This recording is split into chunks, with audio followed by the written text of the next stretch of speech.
Kami hadirkan kepala sekolah dengan data-data yang ada, meskipun kami ini hanya dalam berkas perkara, hanya ijazah itu fotokopi tapi terlegalisir oleh yang membuat, dalam hal ini sekolah. Pro kontra itu kalau misalnya sekarang kita melihat tidak ada saling mencaci maki, saling kebencian, normal-normal saja nggak apa-apa ahli. Oke, Karena di sini menimbulkan antara mereka, mohon maaf, mereka yang pendukung pemerintah, dalam arti ini Presiden Jokowi, dengan mereka yang kontra pemerintah, itu terjadi debat kusir yang tidak tahu jeluntrungannya, alurnya selesainya kapan, malah timbulnya perpecahan, kebencian. You pakai istilah pro kontra. Pro kontra itu maksimal, yang satu puji, yang satu caci. Kalau dua-dua puji, itu hanya pro-pro. Nangkap nggak? Kalau duanya mencaci, artinya kontra-kontra. Dunia ini pro kontra. Anda tidak bisa mengusulkan, Anda pro kontra tapi saling puji aja ya. Anda pro kontra tapi saling caci. Jadi secara logis definisi Anda itu cacat di dalam definisi. Itu pentingnya di Fakultas Hukum diajaran intellectual history, legal philosophy itu. Jadi kalau saya layani pertanyaan begini, itu saya cuma bayangkan kalian di Fakultas Hukum belajar apa itu? Kalian belajar undang-undang bukan hukum. Terima kasih Mas Hakim, terima kasih Saudara Ali dan penasihat hukum ya. Mohon izin sebelumnya saya tidak pernah menyela pertanyaan dari penasihat hukum dan terdakwa. Jadi silakan Pak Jaksa, tidak akan kami sela, monggo. Begini ya, terkait yang pertama Saudara Ahli, terkait mungkin dendam ya. Kami secara institusi maupun yang ditunjuk mewakili Pak perkara ini tidak ada dendam terhadap mereka berdua karena kita tidak kenal sebelumnya. Jadi saya rasa itu sebagai koreksi aja, kejaksaan tidak dendam terhadap siapapun. Itu aja yang pertama. Terus ke arah yang kedua berkait dengan saudara tadi catatan saya tentang hoax ya. interupsi bentar. Yang dimaksud itu bukan jasa Anda, tapi kejaksaannya. Iya sudah saya. Sebentar, interupsi lewat majelis hakim, jangan saling berdebat di sini melalui majelis hakim ya. Kami yang sidang, Ya, silakan. saya sudah menjelaskan Bang Egi tentang tidak pribadi maupun institusi tidak ada dendam dengan yang bersangkutan karena tidak kenal. Terus yang kedua, saudara menjelaskan antara hoax dan berita bohong ya. Kalau misalnya kalau catatan saya tadi bahwa hoax itu kalau di catatan saya itu informasi itu direkayasa untuk menutupi informasi yang sebenarnya, terus kemudian atau memutarbalikkan fakta menggunakan informasi yang meyakinkan. Tapi posisi ini di sini kan saudara menjelaskan tadi itu sebenarnya tidak bisa dihukum, ya kan? Nah, beda dengan kalau sekiranya itu menyiarkan atau menerbitkan suatu kebohongan. Karena itu ada ancaman pidananya di Undang-Undang Nomor 1 tahun 1946 itu juga masih berlaku di Indonesia. Tidak hanya sebatas posisi kenapa ketika di zamannya SBY tidak ditampilkan atau apa, karena selama peraturan perundang-undangan itu masih ada dan tidak dicabut dan juga diubah dengan peraturan yang baru itu masih berlaku. Itu pemahaman kami kayak gitu. Ini berkaitan dengan hoax dan bohong tadi, ini saya akan menanyakan tentang ini karena ini berbicara tentang tadi ada kedunguan, ada itu kita berbicara logika saja. Saudara Ali bisa kita katakan bahwa Saudara Ali pakar logika. Kita harus berbicara itu logik, ya. Ini saya melihatnya begini, tidak kita flashback aja ke belakang, kayak gitu bahwa kalau ditanyakan yang di mana penasihat hukum tadi menanyakan ini sebenarnya yang dengki atau mungkin dendam itu siapa ke siapa. Sebenarnya di luar konteks itu, kami tidak akan melihat sebagai mens rea atau mungkin motivasi.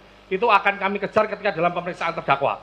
Tetapi saya melihat dari kasus-kasus sebelumnya terkait menyangkut Bambang Tri dan Sugi Nur itu selalu rata-rata dalam podcastnya termasuk yang di Mubahalah yang menjadi pangkal persoalan dalam persidangan kali ini adanya suatu kebencian terhadap Presiden Republik Indonesia Bapak Jokowi. Karena yang diangkat itu, sekarang kalau saya tanyakan kepada Pak Bambang itu SD, SMP, SMA, kuliah tidak pernah kenal dengan namanya Pak Jokowi. Tapi dalam sebentar, nggak usah dikomentari dulu. Dalam bukunya Jokowi Undercover 1 maupun Jokowi Undercover 2 yang katanya belum terbit, Jokowi Undercover 1, saudara ahli tahu bahwa gara-gara membuat buku itu, yang saya tahu kalau memang itu penelitiannya itu sesuai dengan data kayak gitu, ada semacam harusnya bedah buku, ngundang misalnya saudara ahli mengatakan itu kalau misalnya diuji di pakar-pakar atau mungkin di universitas. Sebentar Pak, terdakwa tenang dulu, nanti ada gilirannya. Oke, sebentar. Tidak Gini. pernah dilakukan oleh yang bersangkutan. Sebentar. Gini aja, mungkin bisa dipersingkat Pak Jaksa, to the point saja, biar bisa dipersingkat. Ada verifikasi data, pembanding data. Kami hadirkan kepala sekolah dengan data-data yang ada, meskipun kami ini hanya dalam berkas perkara, hanya ijazah itu fotokopi tapi terlegalisir oleh yang membuat, dalam hal ini sekolah. Sebentar, saudara terdakwa bisa tenang tidak? Itu Kalau saudara tidak bisa tenang, saya suruh keluar nanti. Kalau dibandingkan, kami belum saling membandingkan karena ada studi komparatif atau mungkin pembuktian saling pembanding dalam pemeriksaan terdakwa nanti. Kami mempunyai bukti otentik dalam artian meskipun fotokopi tapi terlegalisir dikeluarkan. Oke, sebentar, gini aja, sebentar sekali lagi, saudara nanti saya suruh keluar nanti. Kami belum tahu dari pihak Pak Bambang ini palsunya di mana. Ya, apakah dia punya fotokopi seperti kami yang terlegalisir, kita tidak tahu. Pertanyaannya aja Pak Jaksa. Pertanyaannya apakah itu? Terus kemudian yang viral kemarin bahwa sebelum ke persidangan hari ini ada saksi kami hadirkan, Joko Wahyudi. Saudara terdakwa itu dalam konten YouTube-nya bilang tembak kepala saya, ya kan, ijazah SD, SMP, SMA Pak Jokowi itu palsu. Karena nyuri ijazahnya Pak Joko Wahyudi. Sementara Joko Wahyudi kami hadirkan dan ijazahnya tidak hilang. Sebentar, sekali lagi saudara bisa tenang nggak? Itu kebohongan. Tolong terdakwa tenang ya. Atau itu suatu bentuk kedunguan. Oke. Pertanyaannya, saya tanyakan tadi. Ya, jadi itu pertanyaannya. Apakah itu suatu bentuk kebohongan atau kedunguan? Ya. Karena tadi ahli juga menyampaikan beberapa kali perkataan ya kan, kedunguan dan kebodohan. Logik. Nah, terus itu dungu segala macam. Yang disampaikan Pak Jaksa tadi itu fakta itu selama persidangan. Pak Joko Wahyudi yang dituduh ijazah SMA-nya hilang dicuri oleh Pak Jokowi, tapi dihadirkan ijazahnya tidak hilang. Nanti ada giliran saudara terdakwa, tenang dulu. Gimana pendapat saudara? Gimana pendapat saudara? Pendapatnya ahli ini hanya berpendapat, monggo pendapat saja, Sekali lagi saya ingatkan di sini, meskipun ahli ini ahli filsafat, tetap sifatnya netral, hanya memberikan pendapat. Soal pendapat ahli, sebentar, nggak bisa, sebentar, bisa. Sekali lagi saya ingatkan, kalau saudara berteriak-teriak terus, saya suruh dikeluarkan dari sidang, Tahanan luar dulu, bukan Pak? Gimana pendapat sebentar. Ahli tadi sudah mencerna apa yang disampaikan oleh Pak Jaksa. Silakan pendapat yang kita minta, pendapat ahli itu berpendapat untuk meyakinkan kami majelis hakim. Jadi sekali lagi kami ingatkan di sini kami bersidang itu sesuai ketentuan KUHAP, ada ketentuannya. Kami juga bertanggung jawab terhadap undang-undang, juga bertanggung jawab terhadap Tuhan Yang Maha Esa. Jadi nanti saya pikir di sidang ini jangan lagi ada saling menuduh, misalnya penasihat hukum menuduh jaksa begini, jaksa menuduh penasihat begini. Tidak usah saling menuduh, kita silakan aja saling membuktikan ya. Nanti dari beberapa saksi dan ahli yang dihadirkan, kami akan menilai. Mudah-mudahan kami diberikan pencerahan lah. Silakan ahli, silakan. Oke, Berpendapatnya, pendapat tadi kan pendapat dari sisi pertanyaan penasihat hukum, sekarang pendapat dari sisi fakta yang disampaikan oleh jaksa, bagaimana menurut ahli mengenai kedunguan dan kebodohan tadi. Oke, makasih Pak Hakim. Di awal saya terangkan bahwa hoax itu bukan kejahatan. Karena dia punya fungsi untuk memancing opini publik. Terutama di negara-negara yang tersumbat kanal-kanal informasi, kita bikin hoax saja. Lain kalau negara ini terbuka, nggak ada orang yang bikin hoax. Jadi dibalik, kenapa hoax muncul? Karena informasinya tertutup, itu soalnya. Yang ada di undang-undang itu urusan saudara itu. Jadi satu poin. Yang kedua, kasus ini dari awal kasus politik. Bukan, karena yang dipersoalkan ada tokoh politik namanya Joko Widodo yang adalah presiden. Kalau Joko Widodo yang saya temuin tadi di sekolah 26 yang nggak ada soal, ngapain? Justru karena tadi prinsip noblesse oblige, maka seluruh mata itu mesti diarahkan dengan kecurigaan penuh pada Jokowi. Itu dasarnya. Standar berpikirnya begitu. Anda tidak hadapi seorang warga negara terhadap warga negara yang lain, enggak, terhadap kedudukan noblesse oblige dari presiden. Artinya kita ingin presiden itu can do no wrong. Gak boleh salah presiden itu. Gak boleh ada cacat dia. Karena itu kita bersihkan. Termasuk kecurigaan. Kenapa? Saya juga mencurigai. Kenapa seseorang yang lulus dari universitas tidak bisa berpikir abstrak? Coba. Tidak bisa berpikir konseptual. Maka saya curigai. Jawab pertanyaan saya tadi. Ketika saya menjelaskan tadi kasus itu tadi, jawaban saudara gimana? Ini dalam rangka menjawab. Ya. Karena memang Sesuai filsafat. logika apa tidak? Ya, memang kalau filsafat begini memang, Jadi karena ini ahli filsafat, jawabannya ya Oke. filsafat, Ya, silakan, Tolong penonton diam, tolong ya tertib ya, penonton tertib ya. Saya ingatkan penonton tertib, Ini sidang, tolong ya. Silakan dilanjutkan Pak Jaksa, silakan. Ya, oke. Menurut filsafat ya, saudara ahli kayak gitu, pemberitaan apapun, penyebarluasan informasi apapun kayak gitu kan, sebelum ada keyakinan atau data yang terverifikasi, kan tidak boleh istilahnya menyebarkan itu suatu kebohongan atau melakukan tidak sesuai data kayak gitu. Karena itu menyangkut kredibilitas seseorang kayak gitu. Menurut pendapat ahli gimana? Yang saya bantah dari tadi nggak ada kredibilitas seseorang di situ. Presiden nggak punya kredibilitas sebagai manusia yang punya jabatan publik. Apa kredibilitas presiden? Dia dipilih rakyat supaya meneruskan kepemimpinan. Dia juga bisa dijatuhkan rakyat. Apa kredibilitasnya? Intinya Anda mesti paham di dalam hukum, person in law, yang adalah human dignity. Oke, saya lanjutkan ya. Bahwa dari konten podcast mubahalah kedua orang, terus akhirnya yang membawa mereka ke persidangan hari ini, itu menimbulkan pro dan kontra di masyarakat, di medsos, di dunia maya. Saya tanyakan kepada saudara, dunia maya ini apakah sudah menjadi representasi dunia nyata pada saat ini? Sebelum itu saya tanya dulu, pro dan kontra itu baik nggak ada di dunia maya? Boleh. Bukan, baik atau tidak? Pro kontra itu kalau misalnya sekarang kita melihat tidak ada saling mencaci maki, saling kebencian, normal-normal saja nggak apa-apa ahli. Oke, karena di sini menimbulkan antara mereka, mohon maaf, mereka yang pendukung pemerintah dalam arti ini Presiden Jokowi dengan mereka yang kontra pemerintah, itu terjadi debat kusir yang tidak tahu jeluntrungannya, alurnya selesainya kapan, malah timbulnya perpecahan, kebencian kayak gitu. Menurut saudara hal ini itu sudah representasi di dunia nyata apa belum? Saya terangkan pelan-pelan ya Pak Jaksa ya. Perlahan-lahan. Oke, saya terangkan pelan-pelan. Pertama, you pakai istilah pro kontra. Pro kontra itu maksimal yang satu puji, yang satu caci. Kalau dua-dua puji itu hanya pro-pro. Nangkap nggak? Kalau duanya mencaci artinya kontra-kontra. Dunia ini pro kontra. Anda tidak bisa mengusulkan, Anda pro kontra tapi saling puji aja ya.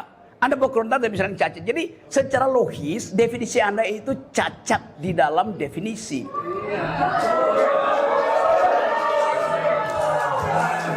Lagi tenang, tenang. Oke. Tenang, Saya mikir pro kontra tadi, saya mengatakan bahwa saya ingin saya tanyakan kembali lagi. Dunia maya menurut saudara ahli ini merupakan representasi dunia nyata apa tidak? Dunia maya itu, perhatikan ya kalimat saya. Sesuatu yang diupload ke dunia maya mengalami abstraksi. Anda nggak bisa lihat. Kalau saya bilang bangsa tuh Jokowi, Anda akan bilang Anda maki. Orang itu lagi berbaring memaki-maki, kalimatnya bangsat. Tetapi sebetulnya dia lagi gembira. Bagaimana you cari representasinya itu? Itu hanya bisa dibaca dengan metode dalam ilmu hukum namanya hermeneutics of suspicion. Pernah belajar itu nggak? Sekali lagi saya peringatkan penonton ya, tolong jangan teriak-teriak. Ini sidang ya. Mohon saudara ahli ingat-ingat. Tolong dihormati ya. sidang ini. Saudara Ali ingat-ingat kembali, ini kutipan yang saya tanyakan kepada saudara itu dalam kapasitas ketika pada waktu itu saudara pernah menjadi saksi dalam persidangan Ratna Sarumpait? Pernah? Saksi Ratna Sarumpait di perkara yang bersangkutan. Ini tadi yang saya tanyakan itu hanya sekedar bahwa saudara konsisten atau tidak di sini karena saudara memberikan pernyataan di situ dunia maya pada waktu itu merupakan representasi dunia nyata. Anda tahu arti representasi? Saudara mengatakan itu enggak? Iya betul. Ya betul, cukup. Bentar. Cukup. Anda tahu nggak representasi itu bukan identitas primer.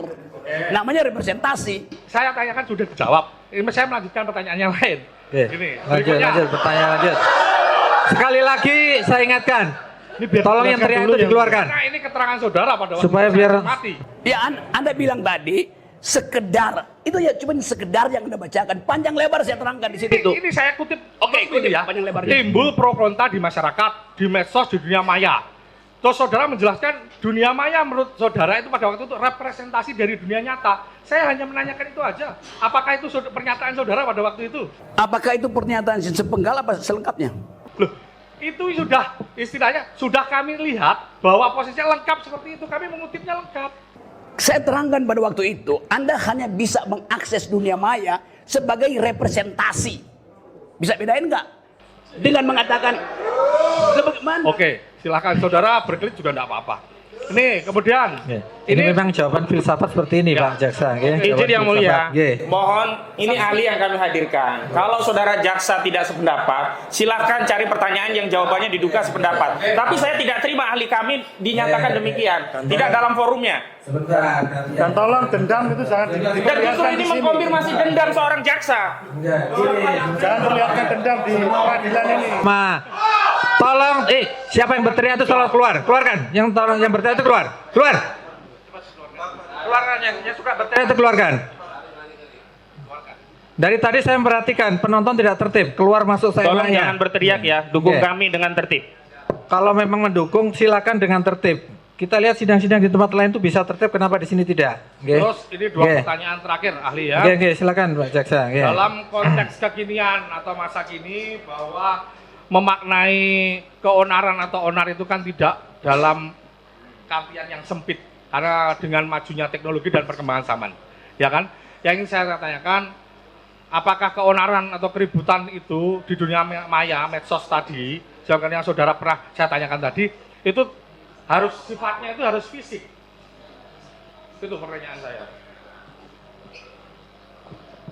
Harus fisik atau enggak? Huru hara, pukul-pukulan, maya, bakaran kayak gitu, ributan di dunia medsos, maya antara pro kontra, itu apakah bisa memenuhi kualifikasi keonaran atau onar? Itu namanya faulty reasoning, namanya red herring gitu.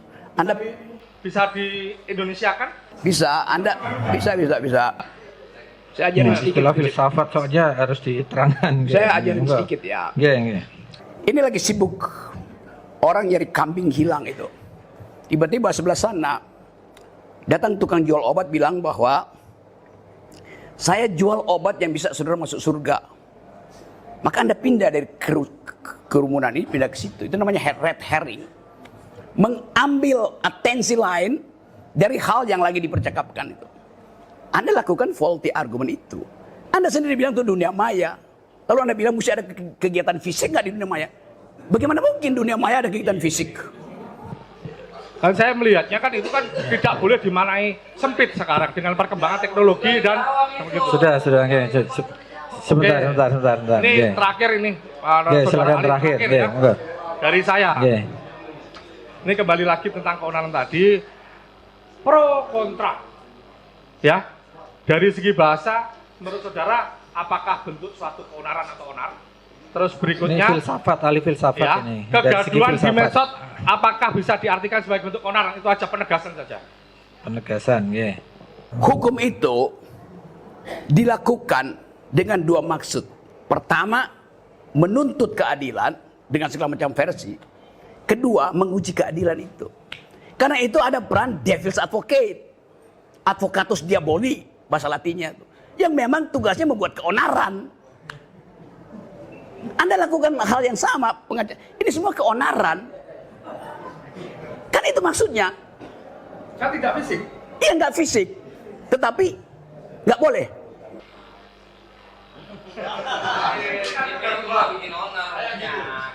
Yang Anda maksud keonaran itu kalau menyebabkan akibat material.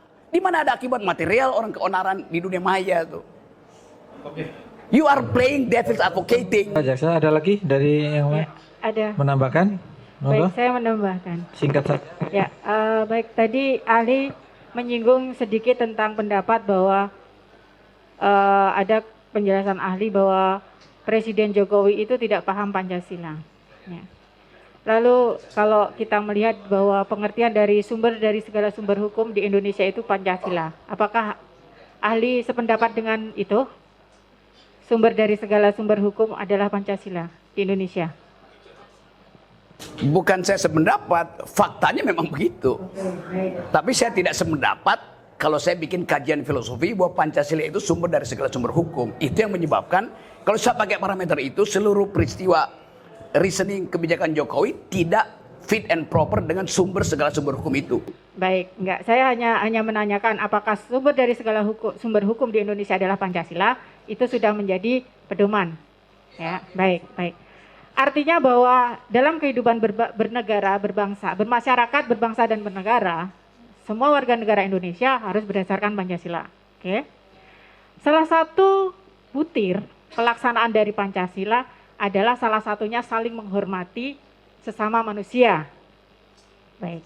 Nah, dihubungkan dengan penjelasan ahli bahwa tadi dikatakan bahwa hoax itu bukan kejahatan, orang saling caci maki di dalam ruang publik sekalipun, di media sekalipun, itu biasa-biasa saja, boleh-boleh saja. Yang saya tanyakan, kalau itu menimbulkan suatu hal yang pada akhirnya tadi saling dendam, saling caci maki, saling bermusuhan, ada pro dan kontra.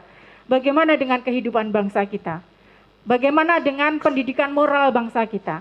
Kita ini yang senior-senior ini kan memberikan edukasi kepada yang junior-junior. Kalau hal ini dibiarkan adanya caci maki, apalagi di ruang publik, bagaimana dengan moral anak-anak cucu kita nanti? Moral anak-anak kita lebih bagus dari moral Anda sebagai senior gitu. Yes. Saya terangkan ya. Saya terangkan. 3 jam lalu seorang anak SD umur 14 tahun wawancara saya di ruang rapat situ. Dia anak SMP, matanya cacat. Dia mendengarkan seluruh podcast saya tentang keadilan.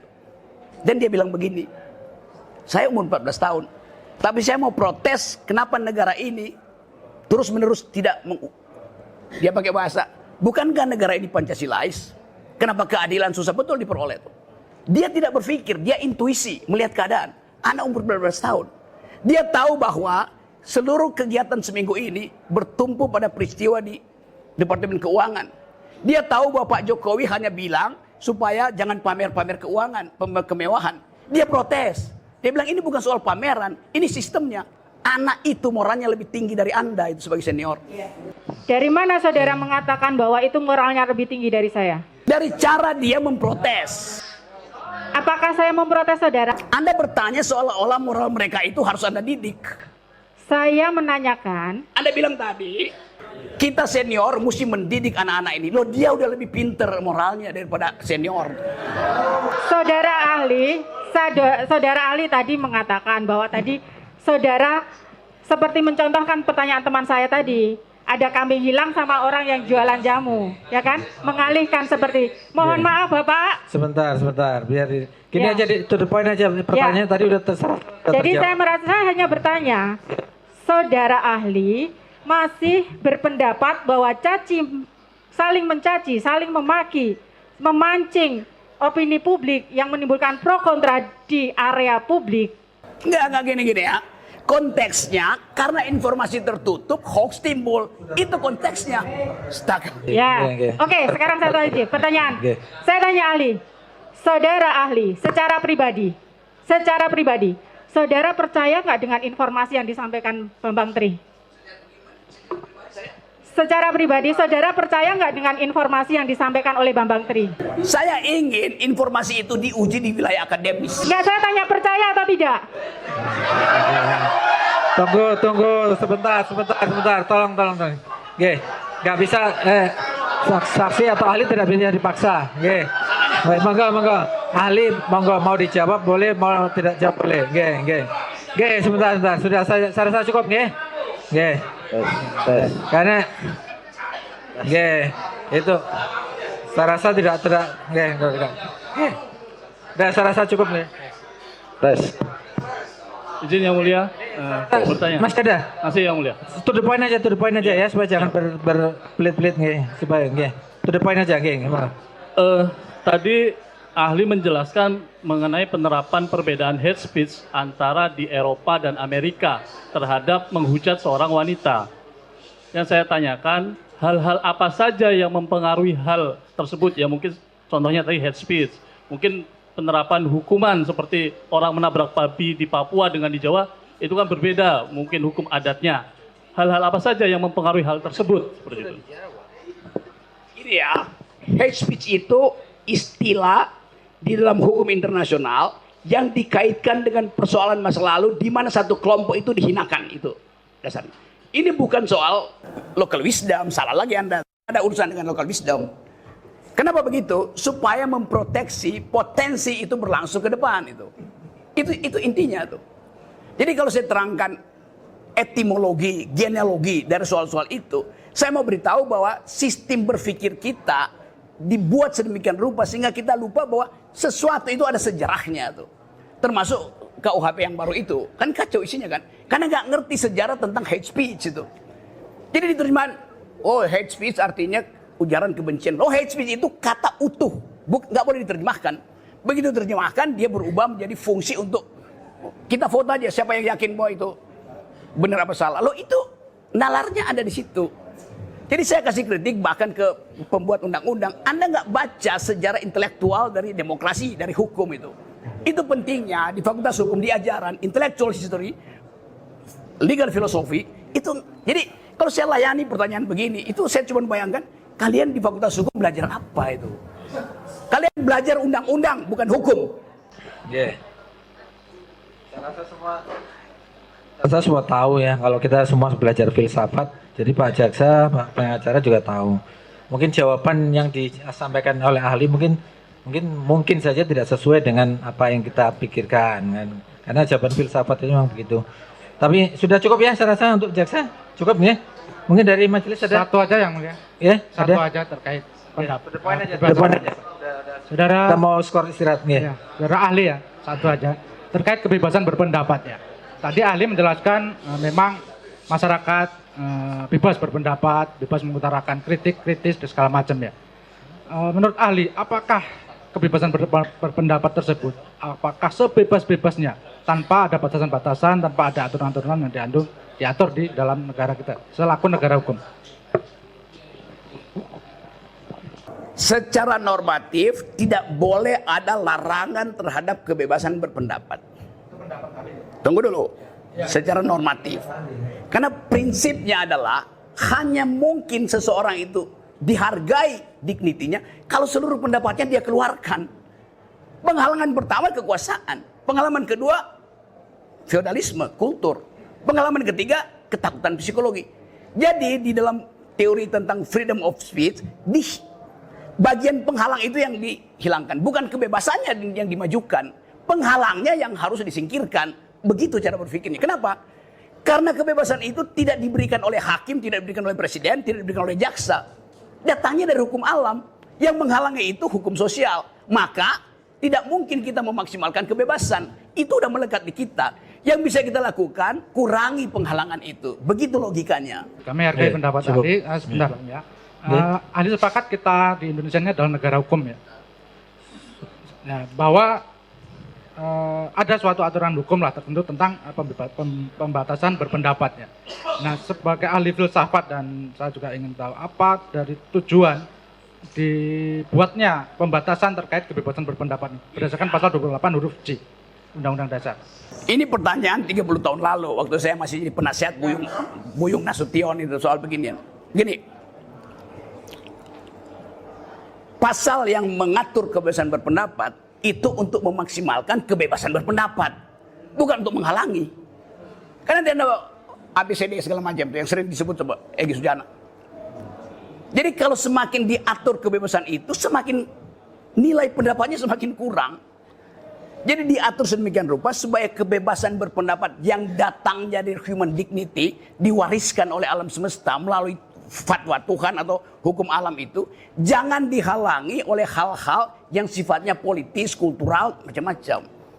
Jadi prinsipnya negativity, bukan positivity. Karena yang berpendapat itu manusia itu udah bagus. Yang mesti kita halangi mereka yang menghalangi kebebasan berpendapat. Jadi jangan dibalik. Sama seperti logika Pak Jokowi. Jokowi bilang begini, demi kesatuan tidak boleh ada perbedaan.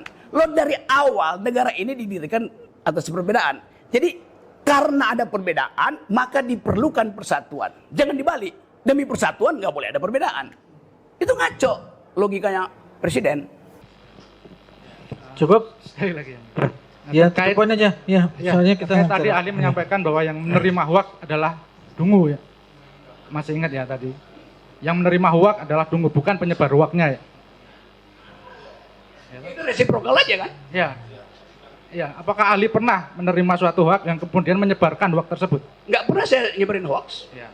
Waktu perkara Ratna Sarumpait, pernah Anda menyebarkan bahwa Kapan saya sebarkan itu sebagai hoax? Anda mengetweet mengatakan Oke, bahwa saya terangkan ya.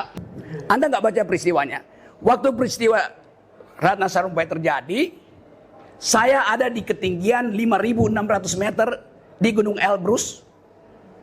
Suhu 26 derajat Celcius minus, angin 90 km. Bagaimana mungkin saya nge-tweet dari situ? Bagaimana mungkin? Saya ganti SIM card pakai Rusia. Di mana saya sebarin? Apa yang saya lakukan? Anda artinya nggak baca juga keterangan saya di pengadilan. Orang bilang saya nyebar hoax. Lokus deliktinya lain. Bagaimana coba? Astaga. Mungkin terakhir dari majelis ada silakan. Terima kasih, Ketua Majelis. Ahli ya, saudara ahli. Ini baik. Kalau dari jawaban saudara pertanyaan penasihat hukum, jaksa penuntut umum, kalau sependapat saya menyimpulkan, saya cuma mencatat tadi. Saya simpulkan bahwasanya filsafat itu cara berpikir radikal, keras, ya. Bahwasanya malah justru menghendaki untuk perubahan undang-undang gitu. Sependapat. Perubahan undang-undang. Yang saya terangkan tadi, banyak perubahan undang-undang tidak didasarkan pada legal reasoning, pada penalaran hukum, apalagi pada filsafat hukum. Itu kesalahannya pada kurikulum kita tuh. Tapi kalau berpikir secara radikal sependapat berarti ya? Ya, itu dasarnya Pak Hakim. Terus kemudian tugas filsafat, kalau ini kesimpulan saya sepertinya hanya bukan menjawab pertanyaan, tetapi mempersoalkan jawaban itu malah. Iya, betul. Ya, oke. Kemudian ada lagi dari jawaban-jawaban saudara yang berikan tadi itu dasarnya hanya ingin mengetahui atau kalau istilah kerennya mungkin ontologi ya. Betul itu seperti itu. Mengetahui bukan ontologi, epistemologi. Epistemologi itu bukan cara mendapatkan pengetahuan, epistemologi itu. Iya, sekaligus mempertanyakan dasar dari pengetahuan itu diperoleh. Nah, jadi ada ontologi, epistemologi, terus satunya lagi apa itu? Aksiologi. Nah, jadi kalau kesimpulan saya seperti itu, betul? Betul, Oh, Pak. betul. Ya, itu akan kami gunakan sebagai majelis hakim nanti dalam membuat keputusan ya. Oke. Kemudian satu lagi. Tadi kan saudara ahli menjelaskan penemuan bisa dilakukan secara reasoning, akal. Begitu. Nah, kemudian agar menjadi reasoning itu secara norma diterima, ya kan? Sementara kita mungkin dalam membuat keputusan menggunakan itu.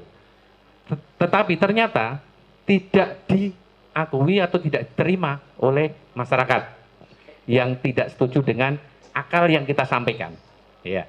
Adakah secara filsafat hukum atau filsafat untuk menjadikan kriteria atau ukuran bagi majelis hakim dalam mengambil penemuan itu secara reasoning?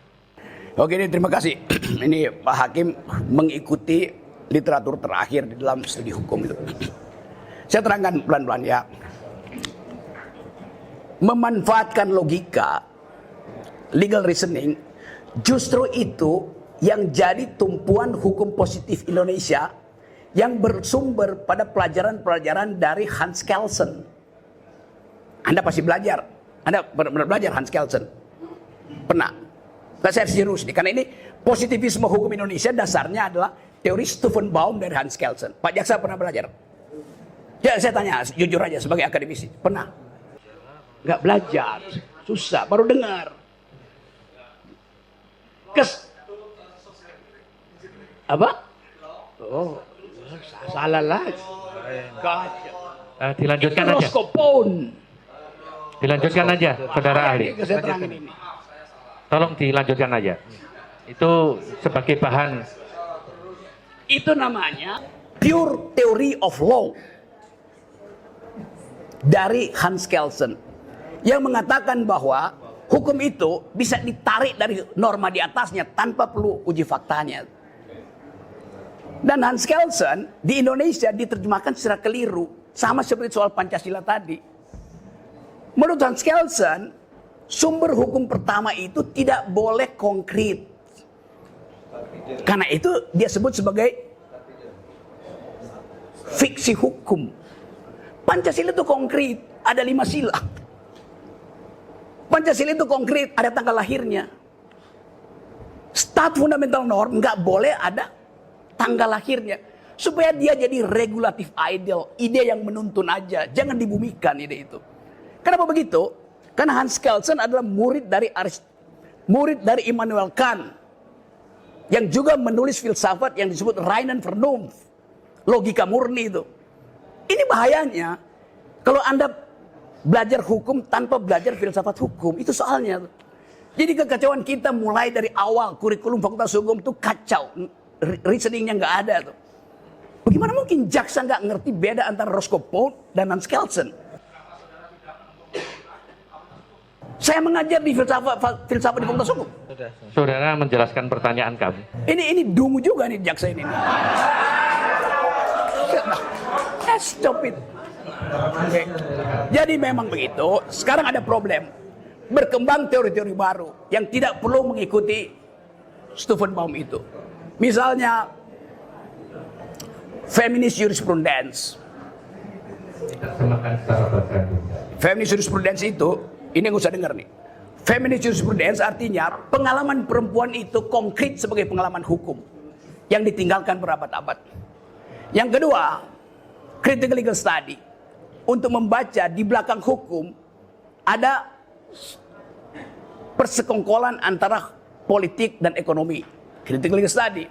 Ada economic analysis of law yang memakai metode ekonomi untuk membaca hukum.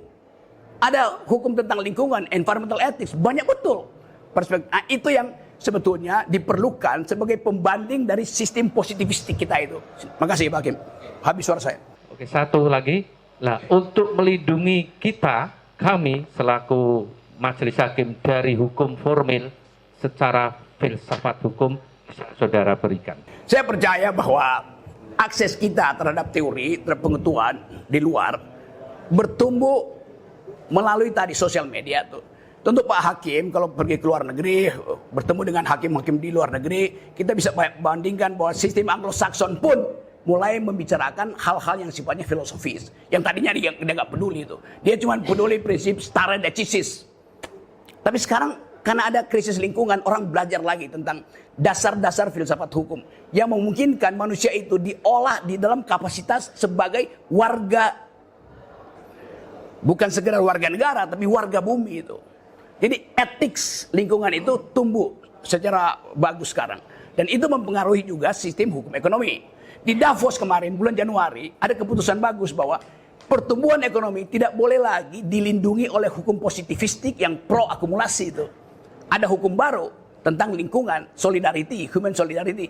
Jadi semua peralatan hukum kita harusnya kita revisi itu. Karena keadilan itu evolve, keadilan itu in the making, keadilan itu tidak konstan. Jadi bagian ini yang terima kasih betul karena Pak Hakim artinya mengundang saya untuk memberi ceramah tentang perkembangan ilmu hukum. Terima kasih. Oke, saya rasa cukup ya. Oke ya, saya nggak mungkin memaksakan jawaban itu. Tetapi dari koneksi subjektivitas saya bisa nangkep satu gejala yang juga dalam psikoanalisis disebut delirium. Delirium itu artinya seseorang yang nggak bisa lagi mengucapkan karena semua peralatan dia untuk mengucapkan telah dimanipulasi oleh kekuasaan. Jadi dia gugup dan gagap. Saya cuma mau tanya pada jaksa, apakah Anda mengalami gejala delirium itu? Sehingga gugup dan gagap berhadapan dengan kekuasaan? A big question mark. Silakan jawab. Kan tugas dari jaksa adalah memeriksa perkara tuh dengan basis tuduhan itu. Tetapi kalau perkara itu dimasukkan dengan basis tuduhan dan di belakangnya ada bayang-bayang kekuasaan, jaksa bisa mengalami delirium, gugup dan gagap. Fasilitas itu yang bisa diuji di pengadilan. Argumentasi jaksa mungkin masuk akal. Tetapi kemasukakalan itu bukan karena legal reasoning, melainkan karena imperatif kekuasaan itu. Dibuat masuk akal tuh. Itu soalnya tuh. Terima kasih.